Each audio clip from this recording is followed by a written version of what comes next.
Grand Prix littéraire Archambault, femme d'opinion, on la retrouve au débatteur de nouveau. Elle lance la reine de rien. Voici Geneviève Peterson, notre reine à nous.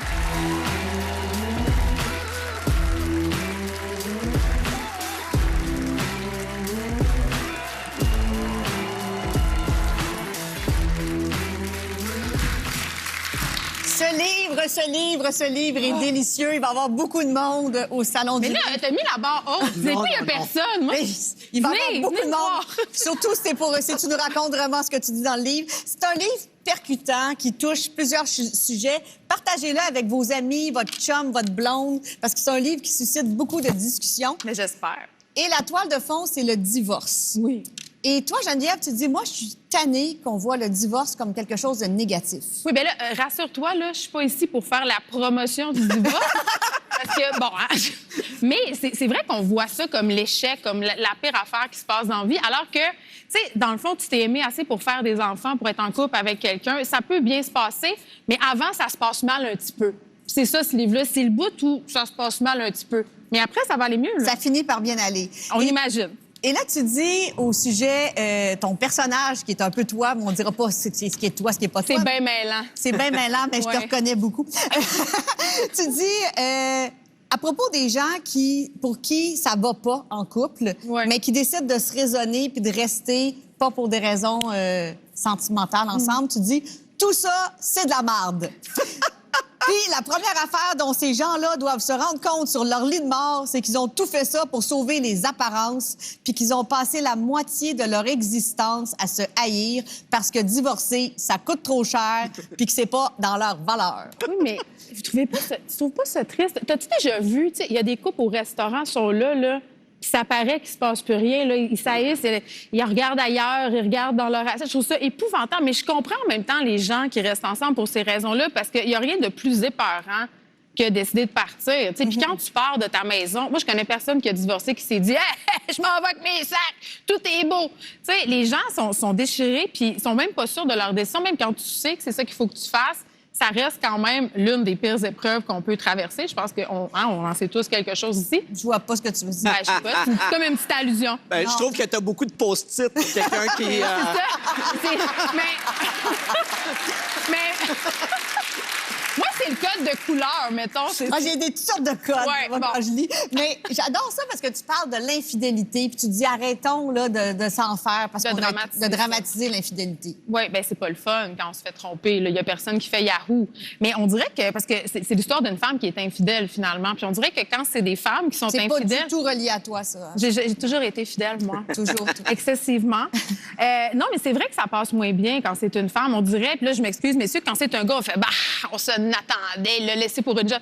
Quand c'est une femme, ça vient vraiment nous chercher parce que c'est contre un peu les valeurs maternelles, de la bonne mère qu'on nous présente depuis qu'on est petite, finalement. Puis toi, tu dis dans le livre, je travaille très fort pour pas avoir l'air d'une mère. Ah oui, mais ça, c'est parce que c'est sûr que je me suis gâtée en écrivant ce livre-là. Tu écris des affaires que nécessairement tu peux pas dire dans ta vie pour vrai parce que c'est inacceptable. Mais pour vrai, tu essaies de pas avoir l'air d'une mère de famille. Mais moi, ça me gosse quand quelqu'un me dit ça, que j'ai pas l'air d'une mère. Je dis, voyons, ça a l'air de quoi une mère? Tu sais, c'est supposé correspondre à telle affaire, avoir un rouleau à pâte puis une robe à fleurs. Tu sais, ça peut être plein d'affaires, mais en même temps, il y a une petite partie de moi qui est quand même un peu contente quand on me dit ça. Fait que, tu sais, non, mais je suis pleine de paradoxes. On est tous un peu...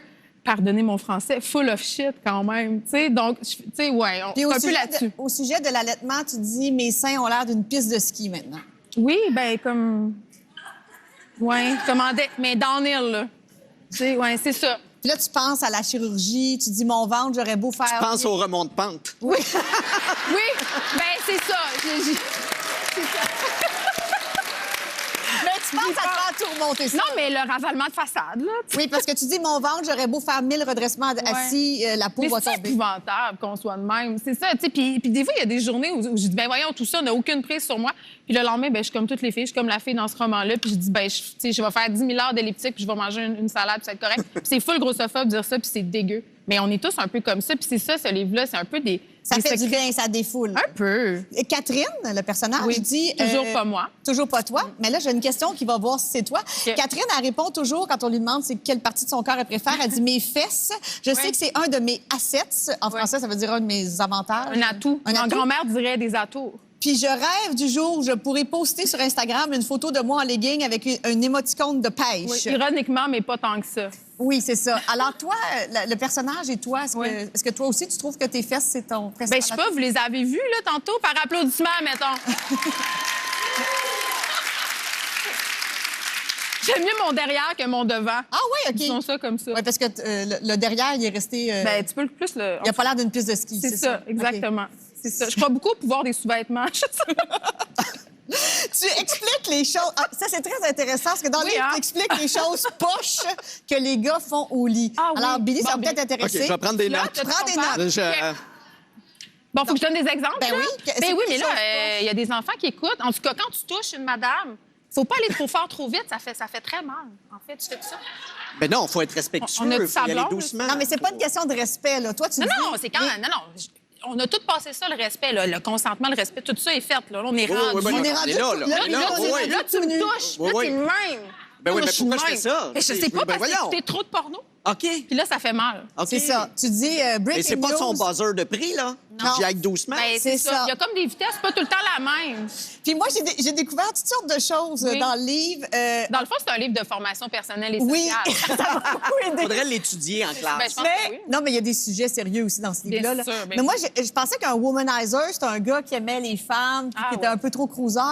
Qui sait ce que c'est vraiment un womanizer? Mais personne va le mettre. Oh, Est-ce ouais, que hein, les madame. gens qui peuvent le- Oui, tu le sais, toi? Lève donc ta main qu'on te voit. Ça va bien Ah, trop toi, vite, tu ça dis, fait que mal. tu dis que toutes les Non. filles...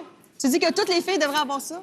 Moi, ça me fait peur. Bon, explique c'est quoi Mais- tu sais quoi un womanizer? Mais je sais que c'est un objet sexuel, mais je sais pas si c'est celui qui envoie de l'air ou celui qui fait comme... Mais ça fait comme aspirer. C'est comme si tu avais un Dyson qui t'aspire. Non, Non, moi, c'est ça me pas- fait peur. Non, c'est trop. Puis aussi un camel toe. Savez-vous ce que c'est un Ben camel oui. toe? Mais il y a juste toi sur Terre qui sais pas c'est Ben quoi, oui, Julie. tout le Ben monde moi, je savais pas c'était quoi un camel toe. Il y en a-tu qui savent pas c'est quoi un camel toe? Bon, levez donc la main que j'avais pas l'air la seule innocente. OK, merci. En as-tu un en ce moment? Non, j'en ai pas, j'ai une jupe. Mais là, j'ai compris qu'un camel toe, c'est comme, mettons, un pied de chameau. Ben, c'est quand tes parties intimes paraissent au travers... Moi, ça m'est arrivé au gym une fois. Hein. J'avais acheté un legging à 12 Oui. puis ça valait 12 Oui, c'est ça. Ah, je Ça, pensais c'est- pas qu'on aurait l'image. Ça, c'est des camel toe. Ben oui, j'ai découvert J'avais ça. bien compris avec ton mime, pourtant, Julie. Quand t'as fait ça, j'ai fait « Ah! Ah.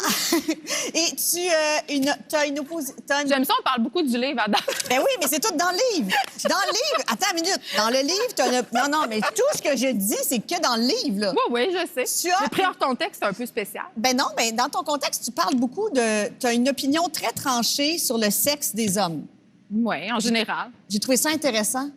Qu'est-ce que tu as trouvé le plus intéressant? Ben mettons? que tu milites pour tu milites pour la moyenne. Ah, mais je trouve que le mot militer, je l'aime. Moi, Oui. je milite pour le pénis moyen. Le Oui. personnage, là, pas moi. Oui, bien pas toi, évidemment. Non, mais c'est vrai, ça, c'est important qu'on remette les pendules à l'heure. Les gars sont très complexés par ça. Là. Ils s'imaginent qu'on veut des grosseurs, des grandeurs. Non, juste moyen. Toi, tu dis quand c'est trop gros, on a l'impression d'accoucher de notre troisième enfant. C'est ça. Puis la baguette magique, mince et longue, ça fait mal au col de l'utérus. Donc, pas trop long. Est-ce que je suis la nouvelle sexologue du Québec, tu penses? Non, mais... Non, mais je trouve que c'est très décomplexant. C'est très Ouais. décomplexant. Je vais avoir une longue file au Salon du Livre, je pense. Ben oui, c'est Mais ça. ça sera peut-être pas pour les raisons qu'on Et pense. signé dans quel sens, ton livre, comme ça ou comme ça? Je donnerai aucun conseil, je vous le dis, là. Ben, c'est un livre vraiment très touchant aussi sur... Oui. Ça parle pas juste de sexe. Non, puis aussi comment la mère va craquer quand elle annonce le divorce aux enfants, puis qu'elle se retrouve pour l'annoncer toute seule Toute parce que seule. le père choke, puis qu'elle... Mais elle se retrouve avec la charge mentale, en fait, de la séparation, tu sais, de dire... La culpabilité. De gérer, oui, puis de se faire regarder bête. Parce que là, on a bien niaisé depuis le début, mais c'est quand même une histoire, somme toute. Oui, on rit, mais c'est dramatique. Cette femme-là prend la pire décision de sa vie. Elle se fait juger par les parents à l'école. Elle a l'impression qu'elle porte la lettre écarlate, puis ses enfants sont démolis, et c'est de sa faute. C'est ça qui est le pire, puis elle le sait. Puis elle rencontre son nouveau chum au cours de natation, comme C'est ça arrive terrible. tellement très souvent. C'est ça. C'est tellement, quelque part, c'est tellement cliché, c'est arrivé à plein de gens. Je pense que c'est ça son Je veux pas drame. dire que ton livre est cliché, mais c'est Non, mais quelque une chose histoire qui arrive cliché. souvent. Ben oui, puis les clichés n'existent pas pour rien, là. C'est ce que je dis tout le temps. Mais, tu sais, cette fille-là, c'est l'histoire classique. Elle rencontre un gars qui est en couple, puis commence une relation d'adultère ensemble. Puis j'ai l'impression que cet homme-là, il va jamais laisser sa femme. Tu sais, on a vu ça combien de fois, tu sais. À plein de moments dans l'histoire, elle Google, va-t-il laisser sa femme les signaux? Tu sais, quand t'es bien désespéré, s'il se gratte la tête, ça veut dire qu'il va la laisser. S'il se touche le nez, ça veut dire que ça va être juste après Noël. Je te jure, pour vrai, là, Ça existe. le chiffre dans l'air, c'est genre 1 milliard de recherches en français seulement sur Va-t-il laisser sa femme? Ben, tu sais. Ben, c'est un livre délicieux qui touche à plusieurs sujets profonds aussi. Même, on évoque la violence conjugale dans ce livre-là. Donc, merci beaucoup, Geneviève. Tu es la reine de l'autofiction québécoise. Alors, ça s'appelle La Reine de rien. Elle sera au Salon du Livre. Et après la pause, la plus récente exclue d'Occupation Double Martinique, la reine Coralie Maillat se joint à nous. Merci beaucoup. Merci, Billy, aussi.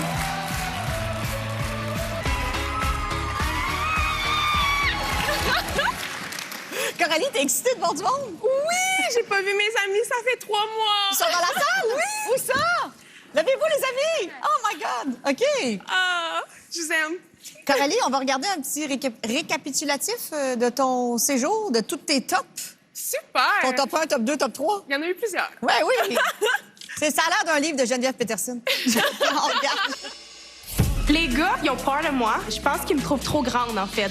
Et avec qui avais-tu envie d'y aller? Je vais prendre Walid. Je pense que ça va rester comme amical, moi puis elle. Il y a personne qui est intéressé par moi. On dirait que j'aime mieux m'en aller, tu comprends? Des nouveaux candidats débarqueront. Tu peux ouvrir les yeux. Freeman, il me fait tellement sentir bien que j'oublie que je suis à OD. Elle m'a vraiment surpris. Elle est très drôle. J'ai fermé la porte avec Freeman parce que j'avais de l'intérêt envers Rami. Ça va un peu trop vite. Rami a dit à Sandrine que les portes étaient ouvertes. Ce qui se passe entre nous, je le sens pas. Qu'est-ce que tu nous fais, Rami? C'est tout le temps genre, con, je sais pas pourquoi t'es célibataire, t'es tellement ci, t'es tellement ça. Puis à un moment donné, tu te dis, c'est quoi mon problème? Je viens de mettre fin à mon aventure live. Moi, mon but, c'était de rester avec Aïssa jusqu'à la fin. C'est vraiment rare que je devienne amie comme ça avec quelqu'un. C'est juste difficile de voir ta moitié partir. Donc, Coralie Maillat, si je comprends bien, ton top 1, c'était Aïssa, dans le fond. Ben oui. Oui. Moi puis Aïssa, c'est pour la vie. Oh, tu t'ennuies d'elle? Tellement, tellement, tellement. Ah, mettez-moi pas ça, j'ai pleuré! Ouais, je m'ennuie vraiment beaucoup d'elle. C'était mon pilier dans les maisons, là, vraiment. Quand tu dis que tu veux plus voir Rami, là, le pensais-tu vraiment ou c'était par orgueil sur le coup? Pour pas te mentir, Julie, à ce moment-là, j'avais le feu au postérieur. Donc, je pense que c'était sur le coup de l'émotion. C'est un thème qui revient comme ce soir. Ouais, on a déjà tout pogné les nerfs après un gars, nous autres. Ben, c'est ça, tu sais, ça m'est arrivé. peux y aller. Alors, on salue Philippe. Mais non, je le pensais. Sur le moment, je le pensais, mais maintenant, je pourrais le revoir. Ça serait pas un problème. Bon, à 19 ans, tu avais soumis ta candidature pour OD Afrique du Sud. Oui. Est-ce que tu te rappelles de ce que tu as dit? Non. Ben, Geneviève! On regarde ça. Si je suis pas le numéro 1 du gars, ben, tu seras pas mon numéro 1 non plus. Là. On va switcher pour le deuxième. Là. C'est ça, c'est pas un triangle. Il y a jamais de triangle amoureux, là. C'est une ligne droite. Ça, c'est sûr, c'est une ligne droite. Moi, je suis un top 1. Moi, si tu me donnes un gars de 20 ans, il y a peu de chances qu'il m'intéresse. Ah, c'est gênant! Fait que toi, c'était un top 1 ou rien, hein? C'est ça que tu nous as dit? Ben, ça a l'air que non. OK, attends, on va juste récapituler. Donc, il y a eu Walid. Oui. Après ça, Walid. Après ça, il y a eu Freeman. Et après ça, Rami. Oui. Donc, c'est ça. OK. Ouais. Là, qu'est-ce que tu as hâte le plus de retrouver de ta vraie vie, là? De ta vie normale? Je dirais que j'ai juste envie d'être un adulte normal puis d'aller à l'épicerie. Rendu là, c'est Ça vraiment pas ça. normal quand tu vas y aller, juste te dire. Ouais. Je vais peut-être entendre. Oui, je vais peut-être entendre des petits. Ah, c'est Coralie Daudé, blablabla. Mais je veux juste faire des trucs normaux, vraiment basiques de la vie, comme faire. Aïssa te dirait, faut dire des trucs normaux. Oui, effectivement. J'allais le dire. Oh mon Dieu! Oh mon Dieu! Elle me reprenait toujours. Elle Aïssa reprenait a un tout le monde. français impeccable, Oui. bleu. Elle reprend Non, tout elle le est monde. incroyable. Oui, vraiment, j'ai hâte de la rencontrer, moi aussi, Aïssa. Quand on t'a demandé quel était ton sport préféré, ça pourrait ressembler à un personnage de Geneviève Peterson, tu as répondu magasiner. Oui. Comme on a pu voir à OD, je ne suis pas une grande sportive. Par contre, faire les boutiques, j'adore ça. Ouais. Alors, là, à part les boutiques, est-ce que tu cherches un homme dans ta vie? Et qu'est-ce que tu chercherais chez cet homme-là maintenant? Moi, en ce moment, j'ai besoin d'un break. Oui. Je pense que de sortir d'OD en couple, c'est incroyable, mais sortir d'OD célibataire, c'est fucking nice. Donc, je vais juste profiter de ça. Mais je dirais que sur le top de ma liste, c'est un homme avec des couilles puis une colonne. Ah. Un. Chose que Rami n'avait pas du tout. Ah, oh, OK. Mais bon! Fiable, full ambition, c'est important pour moi parce que moi, j'en ai beaucoup. Fait que quelqu'un qui est capable de me suivre dans mes projets. Sinon, Julie conseille le womanizer. Je sais pas, là. On m'a comparé ça à une Dyson tantôt, fait que je suis pas down. C'est pas rare. Non plus, tu connaissais pas ça, là. Non. OK, parfait. Je suis pas Non. toute seule. Coralie Maillard, on te souhaite de trouver l'âme sœur et surtout de t'amuser avec nous d'ici la fin de l'émission. Parce qu'après la pause, de Montréal à Hollywood, en passant par la France, un réalisateur québécois qui a fait sa marque à l'international, le fabuleux Christian Dubé se joint à nous. Merci, Coralie Maillard. Bonne chance. Dubé de l'étincelante carrière de notre prochaine invité. Le camion est là, le Kodak est ici. Gradué de la faculté de cinéma de l'Université Concordia en 1979, il devient le premier opérateur de Steadicam en Amérique du Nord. Il réalise plusieurs pubs et des clips, dont Sur ma peau de Paul Piché et Illégal de Corbeau. Puis s'enchaînent des méga-productions autant pour le cinéma que pour la télévision. Scanners 2 et 3, Art of War, Coco Chanel, $1 Million Babies, Screamers, lancé dans 1500 salles aux États-Unis, The Assignment, Joan of Arc, la mini-série pour CBS, nommée à 12 reprises aux Emmy Awards et à 4 reprises aux Golden Globes. OK, let's line up for the next one.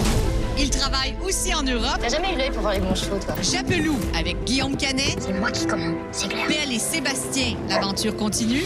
Arrêtez! Tout ça avec tes juifs! Un sac de billes avec Patrick Bruel.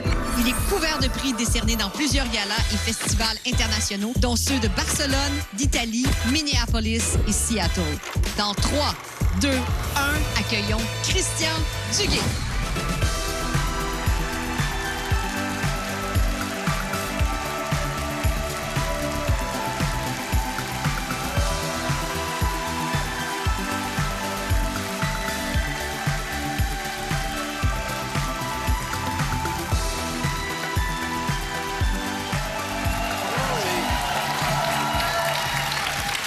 Wow! Quel bel accueil. Mais quelle carrière! Écoute, c'est un bon montage. Oui, on remercie notre équipe de post-production. Bravo. On a presque oublié. Ça fait quoi, 35 ans, là? Christian, d'Hollywood à la France, de quoi es-tu le plus fier? De quel film, quelle série? C'est très difficile parce que c'est assez éclectique comme trajectoire. J'ai commencé avec les films d'action. Puis je m'en suis vite lassé parce que je trouvais qu'on plafonnait, puis que c'était toujours un peu la même chose. Puis ça a été les films historiques, moi, qui m'ont beaucoup inspiré parce que c'est des parcours extraordinaires. Comme le film sur Hitler? Bien, Hitler, c'était quand même... c'est toute la montée de Hitler, puis jusqu'au moment où il devient chancelier. Donc, c'est toutes des questions qui se posent là, dans sur les Hitler, changements de société. De Hitler, The Rise of Evil, il y avait quelque chose de différent. Il y a eu plein de films sur Hitler, mais celui-là, il était différent parce qu'on parlait de la psychologie. Exactement. Hitler était un psychopathe. Un psychopathe. Ce qui avait été difficile, c'est que toute la presse de New York était nerveuse parce qu'on faisait la montée de Hitler jusqu'au moment où il devient chancelier. Puis là, ils se sont dit, on veut pas que ça devienne la montée du mal. Et puis non, on a montré qu'un psychopathe, ça avait une trajectoire qui était précise. Puis c'est grâce à des comédiens qui nous aident. C'est Robert Carlyle qui vraiment nous a amenés ailleurs avec le rôle. Quand on regarde toute la carrière que tu as à l'international, pourquoi tu tournes pas au Québec? Parce que moi, je te vois au parc parfois quand je promène mon chien. Tu as une maison ici, là. Oui, mais je tourne au Québec, là. C'est vrai que souvent, c'est des films qui ont été identifiés à des grosses productions américaines, mais The Assignment, ça a été fait ici. Donald Sutherland, c'est un Canadien. J'ai fait $1 Million Baby, ça avait Roy Dupuis, Céline Bonnier, la première rencontre. Mais pourquoi là, tu tournes pas? Pourquoi tu n'as pas de projet ici, là, en ce moment? Bien, c'est pas évident. Écoute, moi, je suis un réalisateur de 65 ans qui a fait beaucoup de films. Je fais des dépôts. 65 ans, toi? Ben oui. Aïe, aïe. Okay. Je fais des dépôts à Téléfilm, comme tout le monde, mais il faut attendre, puis en même temps, Téléfilm, je peux pas mendier dans la rue puis attendre. C'est long. C'est vrai que... Tes projets passent pas? C'est plus difficile. Ben voyons. Ouais. Ben ça passe aux États-Unis, à Hollywood, puis en France, ça passe pas. On les appelle. Appelle-les. On règle ça. On se cotise à la gang. Ben, on peut faire un scénario ensemble, là. Il a l'air d'avoir des bonnes idées dans Je votre retiens livre. la proposition. Oui, et tu pourrais faire un film avec la reine de rien. Ça serait tellement bon. Voilà. Christian, ta vie est comme un film. Tu as une passion pour les chevaux. Tu as été champion junior canadien d'équitation. On a des photos de toi. Tu étais tout jeune et tu sautais à cheval. Et dans plusieurs de tes films, il y a des scènes avec des chevaux, comme dans Japelou, qui est un peu ton histoire. Oui, oui. C'est un grand film français. Et cette passion-là, on la voit aussi dans Joan of Arc, en français Jeanne d'Arc, qui était une méga production de, je pense, 20 millions de dollars. À peu près, ouais. On va regarder un extrait où on voit les chevaux, puis moi, j'étais très inquiète de ce qui était arrivé aux chevaux quand on regarde ça.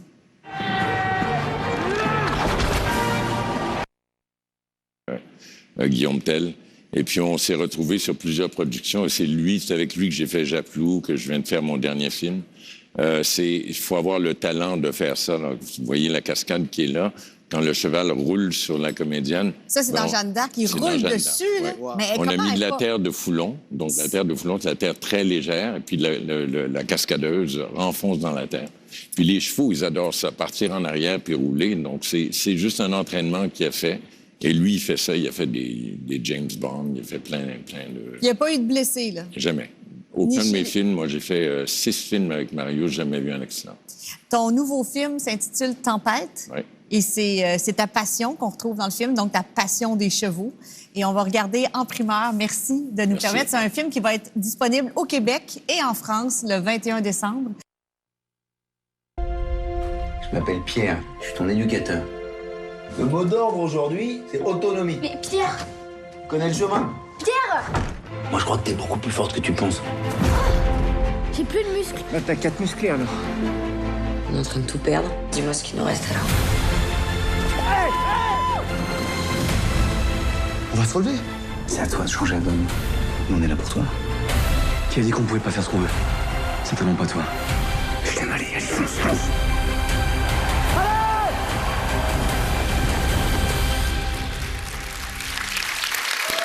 Bravo, Christian.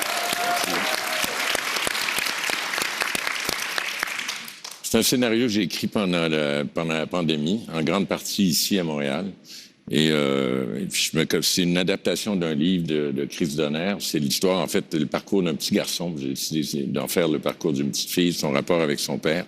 C'est un film sur la résilience. Puis, en l'écrivant pendant la pandémie, je me suis dit, qu'est-ce que je peux faire? Un film qui a du spectacle, mais qui donne espoir aux gens, qui amène vers la lumière, qui dit que malgré n'importe quel destin qui te frappe, comment est-ce que tu peux garder le cap vers la lumière et continuer à t'avancer? C'est une histoire de famille dans laquelle il y a une traversée du désert. Et c'est toujours dangereux quand tu fais un film comme ça pour te dire est-ce que le public va rester avec toi? Parce que la petite fille devient la petite fille tragiquement devient handicapée. paraplégique, puis comment elle va réussir, elle, à vaincre ses démons, puis elle amène tout le monde en spirale vers le fond. Donc, nous, comment, en tant que parents, on est capable de réagir par rapport à un destin qui est brisé comme celui-là. Puis on voit toute une famille qui est tirée vers le fond, puis qui vont se reconstruire, puis ils vont aller vers une belle finale. Liés par l'amour des chevaux. Absolument. Qu'on sent vraiment, qu'on sent très présent dans ta vie. J'ai créé un personnage qui est autiste, c'est drôle. J'avais vu le film de Nakache et Toledano qui s'appelle Hors Norme, qui parlait d'autisme, puis l'équithérapie, ce que ça peut faire. J'ai créé ce personnage-là qui nous permet de rentrer dans l'univers des chevaux, leur spiritualité, leur contact avec les gens. Donc, il y a tout ce parcours-là. Puis, on a fait un film pour amener les gens au cinéma, pour vivre en collectif. En tout cas, moi, je vais être là dans le temps des fêtes pour aller voir ton film. Je vous invite à y aller. Et tu as survécu à toutes les cascades, mais moi, j'ai retrouvé dans mes archives, j'ai failli te tuer, moi. Oui? Oui. Oui, parce que... Oui, mais oui, j'aime bien dire ça, mais pas bien. Dit comme ça. C'est vrai, on a un passé houleux. Il est là. Oui, il est là, mais parce que tu as été le premier opérateur de Steadicam, donc les caméras... qu'on pouvait bouger sans que ça fasse beding, beding. En tout cas, je le vulgarise très mal. Et tu étais venu au Point J en direct et c'était les dernières minutes de l'émission. Voici ce que ça a donné. On remonte dans le temps. Peux-tu nous expliquer comment ça fonctionne, cette caméra-là? Bien, c'est un espèce de système de gyroscope avec des ressorts. Pourquoi la télé est plus dangereuse que Oh là là, Christian. c'est trop des bons souvenirs. J'étais déguisée en homme, j'étais un drag king. Ben oui! Je Tu faisais le Movember? Je pense que ça devait être ça. Non, mais sans joke. Vraiment? Mais t'étais beau. Oui, j'étais T'étais cute. super beau. J'étais cute. Je m'aime plus en gars, finalement. Ben, le je pense ça sera le sujet d'un autre de tes livres, Exactement. Geneviève. Ben, merci, Christian. Tu restes avec Merci, nous Julie. pour la conclusion de l'émission. Attendez, on est en direct. J'en perds le fil et le film qui sera en ondes dans quelques minutes. Quel mauvais jeu de mots poche. On rejoint son chef d'antenne.